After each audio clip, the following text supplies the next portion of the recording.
Welcome to Weaving the Blanket, stories of faith, sacrifice, and martyrdom, and the emancipation of the Evangelical Methodist Church of Bolivia. This is Season 3, The Aymara Revolution within the IEMB, Episode 5, The Aymara Methodist Eruption. I am Reverend David Stevenson.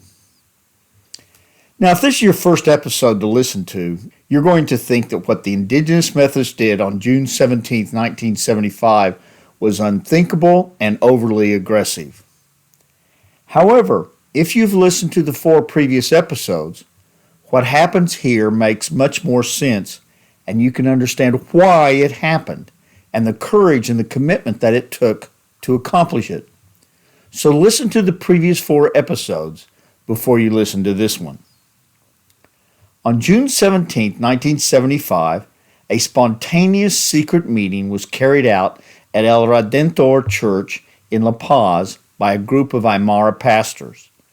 The pastors who organized the meeting were brothers Alfonso Cayo, Alejandro Huachaya, Martin Hilary, Zacarias Mamani, Asencio Cholo, Criollo Chipana, Zualo Yanapa, Antonio Nina, Felipe Sacedo, and Juan Miranda. The pastors were getting increasingly frustrated with the church. Their list of grievances were growing longer and longer. First, the U.S. Mestizo leadership continued to withhold leadership from the indigenous majority. The U.S. Mestizo church leadership saw it as practical since so few indigenous had any education or training. However, the indigenous felt like it was because of racial and social bias. 2. The leadership continued to ignore the decisions of the General Assembly. Structural changes to make the IEMB more inclusive passed at the General Assemblies of 1974 and 1975, but they were simply ignored afterwards by the leadership. To the Aymara, this was a violation of the General Assembly and was also probably brought on because of a reluctance to give indigenous members equal status as their U.S. and Mestizo urban members.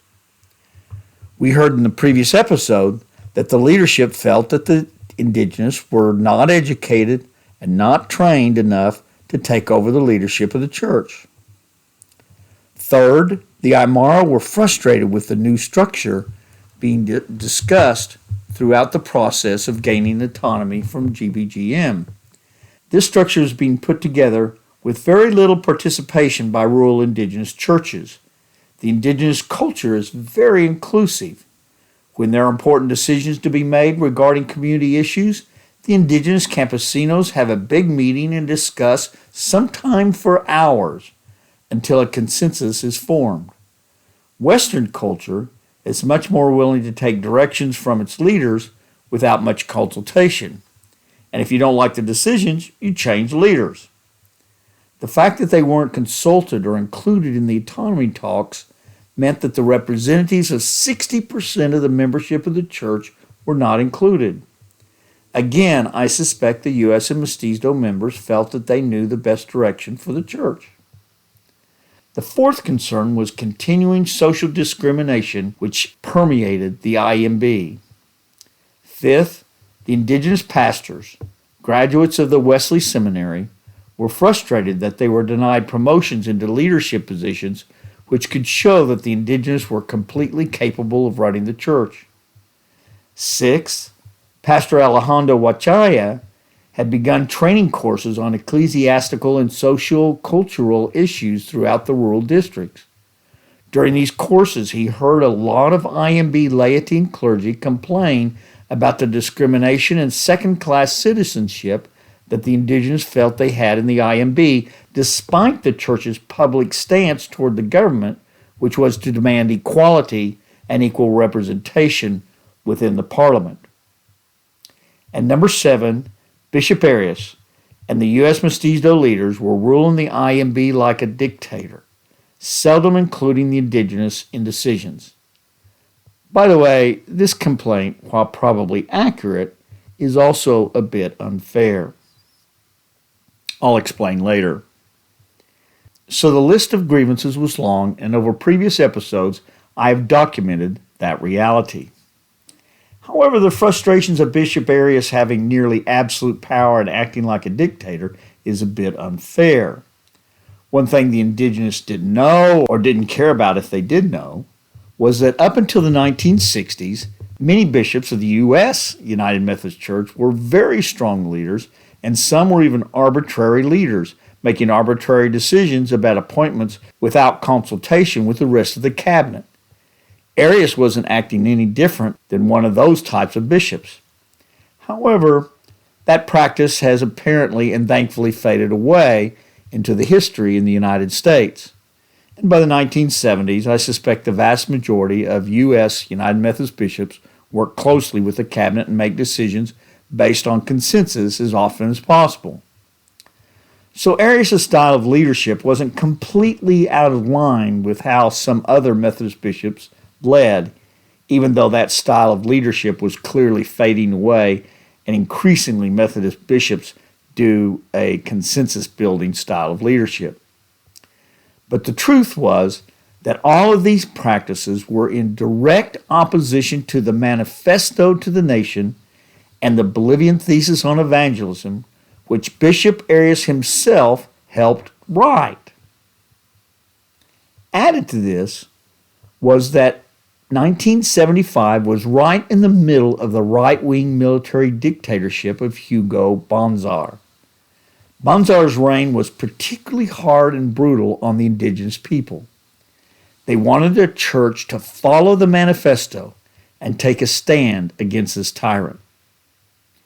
So these indigenous pastors gathered at El Redentor and began by sharing their deeply personal experiences of what they considered discrimination by the U.S. and Mestizo pastors and leadership. They studied and analyzed the situation of the peasants of Bolivia, the structure of the IEMB, the institutions, the lay leadership, and the relationship of the local church and community, and about the function and mission of the church among the poor. They determined that they would find out the answers to the following questions. 1. Exactly how many Methodists are Aymara? 2. Demand equal representation of the Aymara in the power organizations of the church. And 3. Develop great preparation of Aymara leaders at all levels of the church. At the meeting, they decided to create the Consejo de Aymara Metodista, the Aymara Methodist Council. The second meeting of the Council of the Aymaras met just a month later on July 21st to the 25th in 1975 with 69 leaders from across Bolivia at the El Redentor Church in La Paz.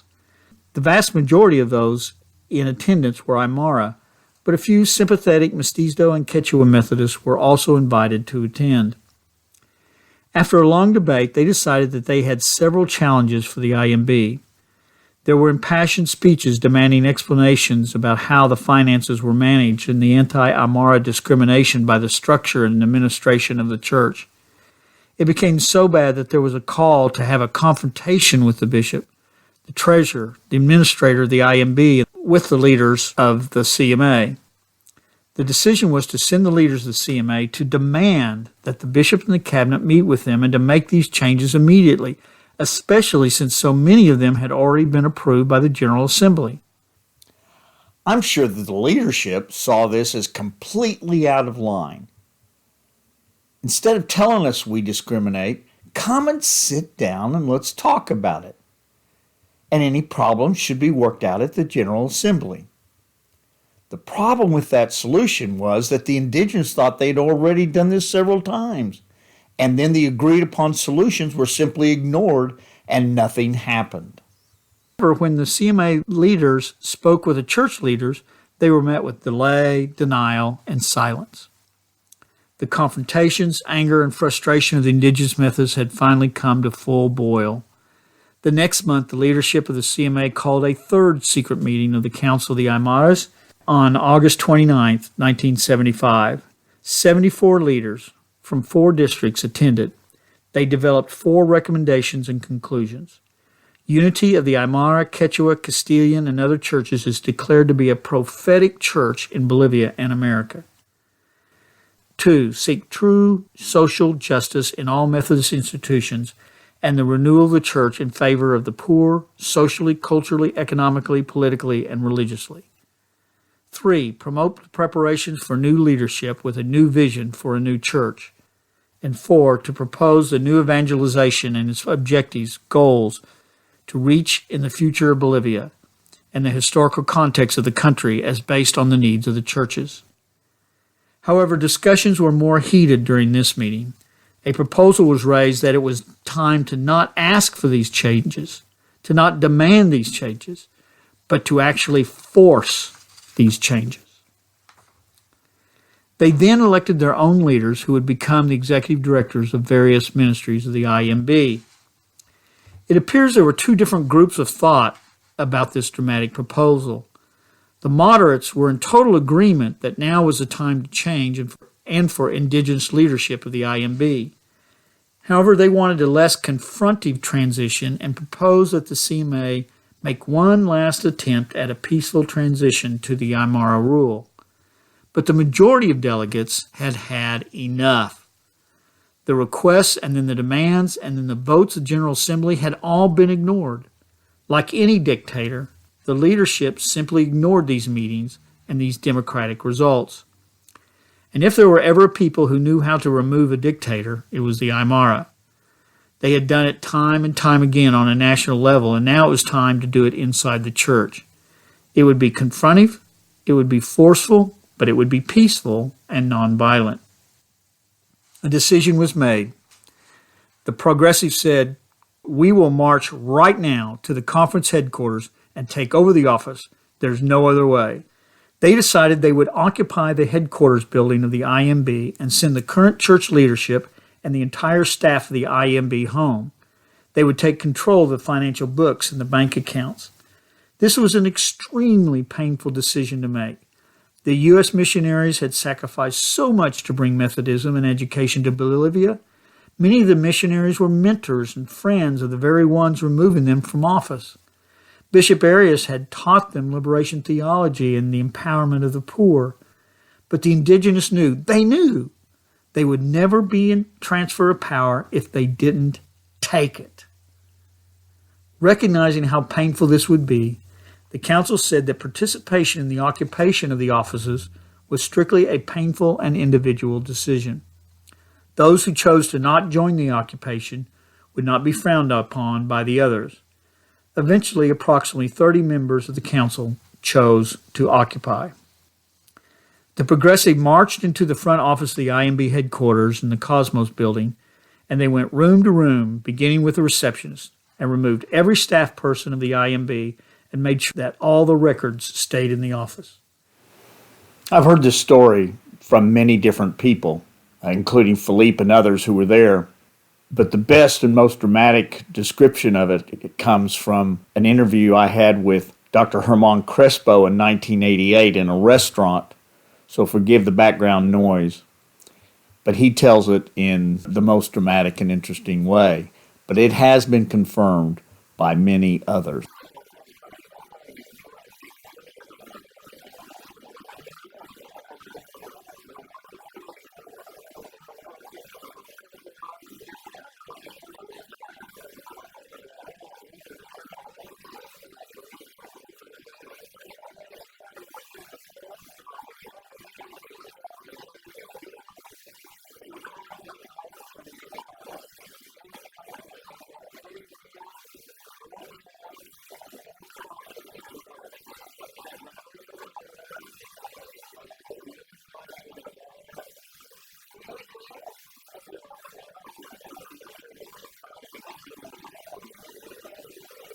The kickback by the Spanish and English-speaking church was immediate.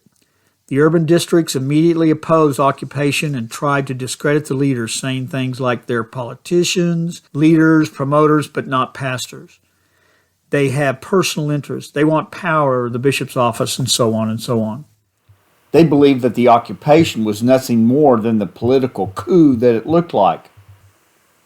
From my discussions with folks, the general belief among most U.S. missionaries and the Criollo Mestizo Methodists was that these indigenous pastors were rabble-rousers, and they were looking out for themselves and their own interests, and all they wanted was for one of them to become bishop.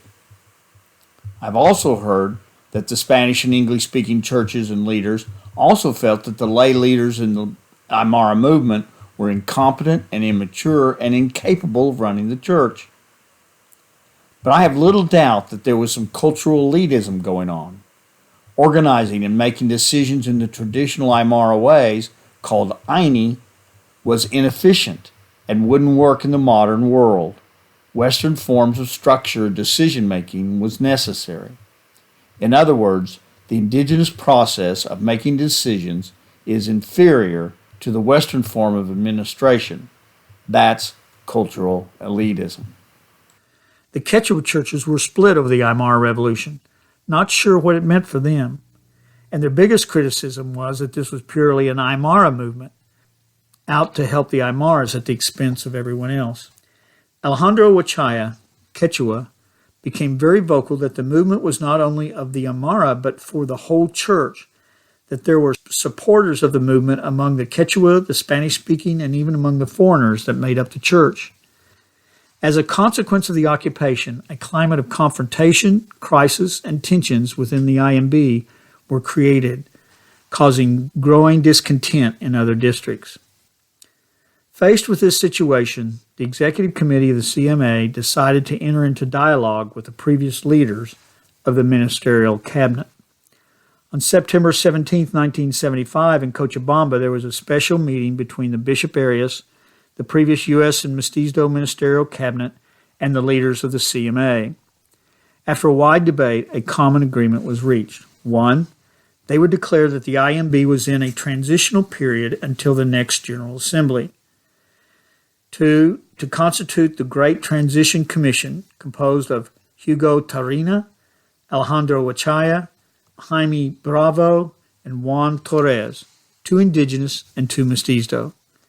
Its purpose was to make the daily institutional decisions needed to be made, consult with the districts, and make recommended changes to the structure of the IEMB at the 4th General Assembly in January of 1976. Most importantly for the indigenous was that the delegates to the 76th General Assembly would be allocated as 1 delegate for every 25 members of each local church, regardless of ethnicity.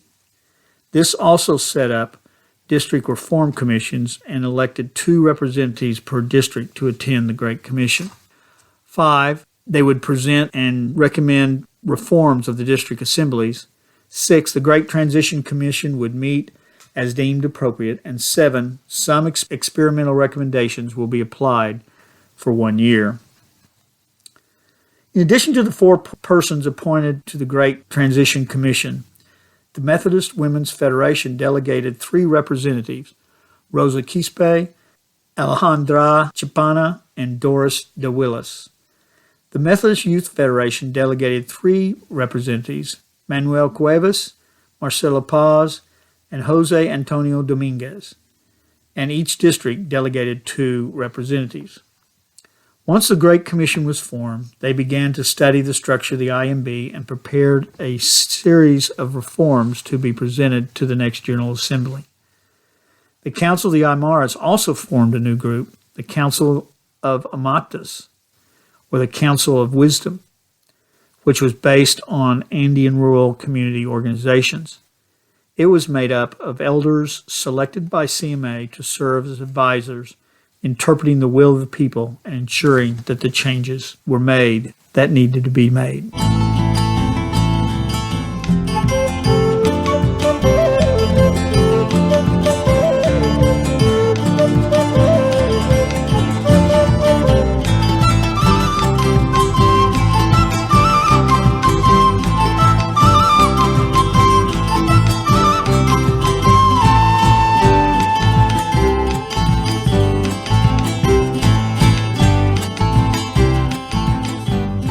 Tumultuous General Assembly of 1976. It is speculation on my part, but I would guess that Arias and others believe that the Council of the Aymaras did not represent the thinking of the majority of the indigenous Methodists. They probably thought that during the 4-month time leading up to the Extraordinary General Assembly in January of 1976, Perhaps the 4-month transitional period would give them time to discredit the CMA and gather enough support to hold to their positions of power. But if they hoped that, by the time the General Assembly arrived, they realized that the CMA did speak for the indigenous, and the indigenous were not giving up their control of the IEMB. There were meetings between two different factions. The Mestizo U.S. Missionary Group wanted to know what the indigenous wanted. Dr. Herman Crespo, you will remember, was a Mestizo who joined the Aymara Revolution. By this point, Herman was now fully engaged and involved in the Aymara movement in the IEMB, although he was not one of its leaders. He told me in 1988 about the events of 1976 and 77. The first problem when the Aymaras came, you know what the urban people said? Okay, you want to be the leadership of the church? Okay, come. And they did like this.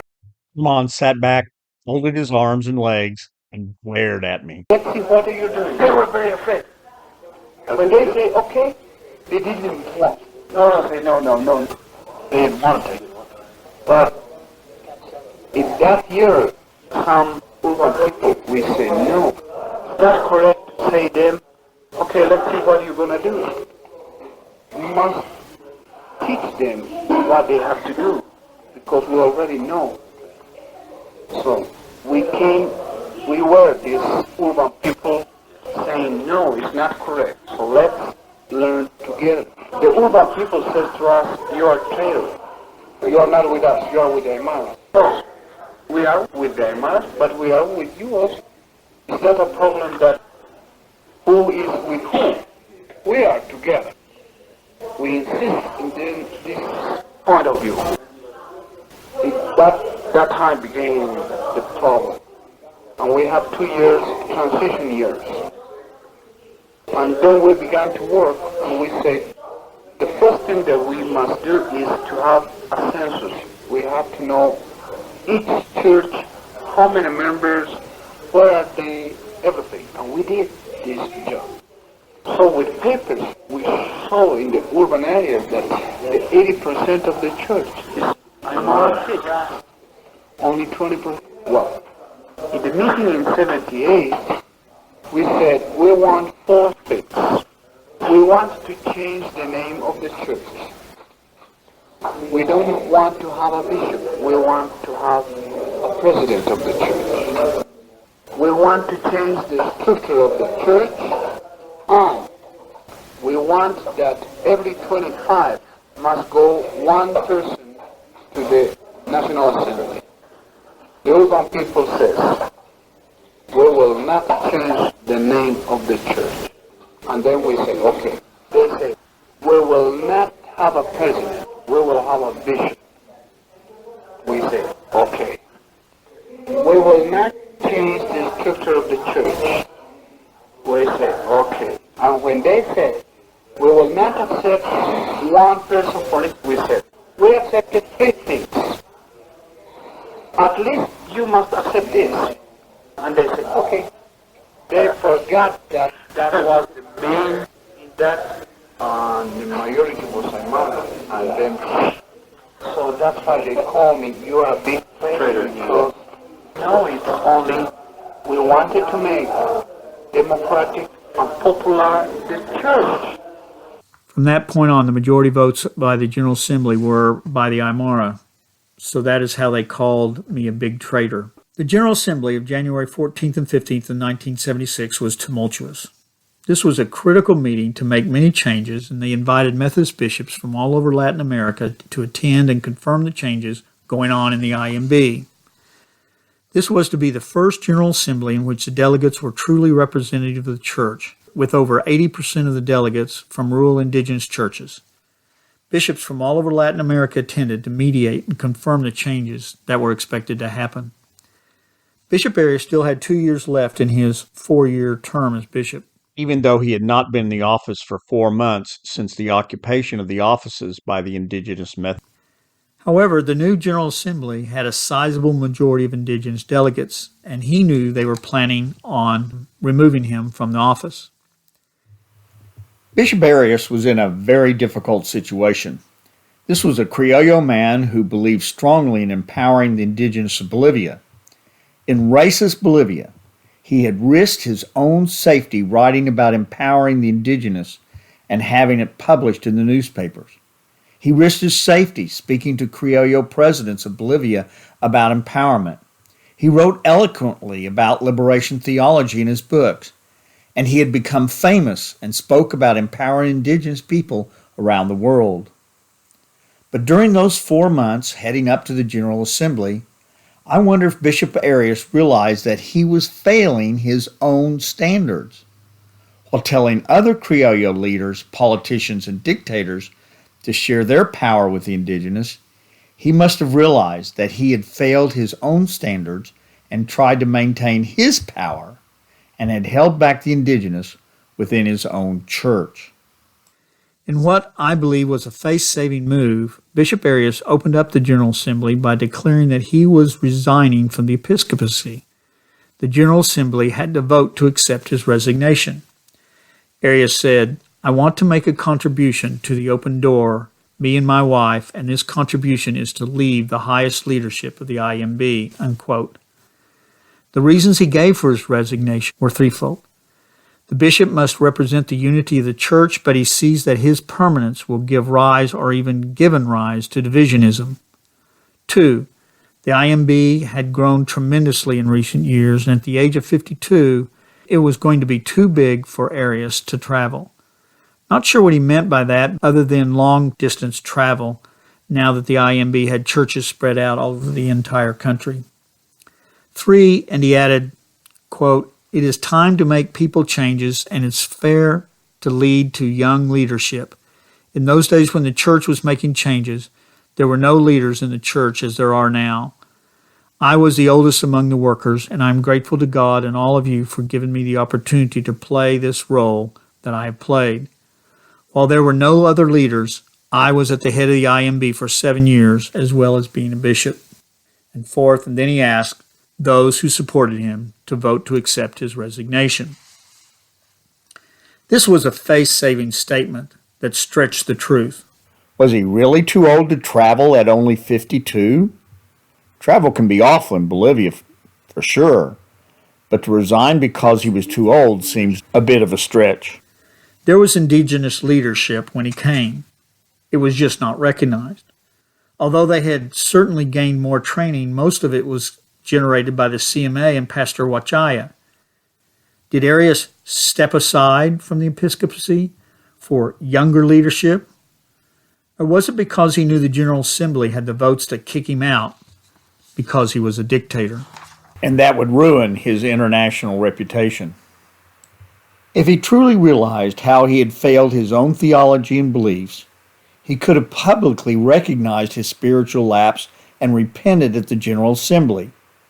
It seems to me that he could have made an opening speech admitting that he had been slow to include the indigenous in the leadership and that he thoroughly supported the transition to indigenous leadership within the IEMB and then resigned. Had he done that, I believe it would have moved the IEMB quickly toward a time of reconciliation and unity. But that is incredibly hard to do. To stand up in a public way and admit your own spiritual failure, to publicly repent and ask for forgiveness. I know, I had to do it myself. But if Bishop Arias realized that he had stood in the way of empowering of the indigenous within the IEMB, he could have publicly repented, which would have helped heal the church. Instead, he wanted to take credit for, quote, "making a contribution to the open door, me and my wife, and this contribution is to leave the highest leadership of the IEMB." Bishop Arias authored an article, quote, "My Pilgrimage and Mission," unquote, in January of 1992 edition of the magazine International Bulletin of Missionary Research. It was 16 years after the event. It would have been an ideal time to admit his own failure and ask for repentance. Here's an excerpt that he wrote about the 1976 General Assembly. Quote, "Then came an unexpected challenge to all our missiological and ecclesiastical theories and declarations. A movement started among the grassroots leaders in the Aymara Indian congregations, claiming that as the majority of the membership of the church in the country, they were not properly represented in the general board and central structures of the church. They challenged the church to deliver inside its own structures the liberation she was proclaiming toward the outside. In addition, the democratic and representative patterns of the church, handled by white and mestizo urban leadership, were not reflective of the consensus style of decision-making in the indigenous communities. I then realized that the challenge was no longer for an autonomous, self-governing church, but for an autochthonous one rooted in the indigenous culture. It was time to carry out to its last consequences the contextualization of the gospel and mission in terms of a radical indigenization. As a non-native and non-Indian, I felt that my contribution to that process was to resign my episcopal position before the end of the second term and let a new constitutive assembly decide about the new structures and the new leadership. Since that historic constitutive assembly in 1976, the church has been largely indigenized under the leadership of its Aymara majority over the Quechua Indians, the Mestizo, and the white minorities. It now has its third Aymara Indian bishop.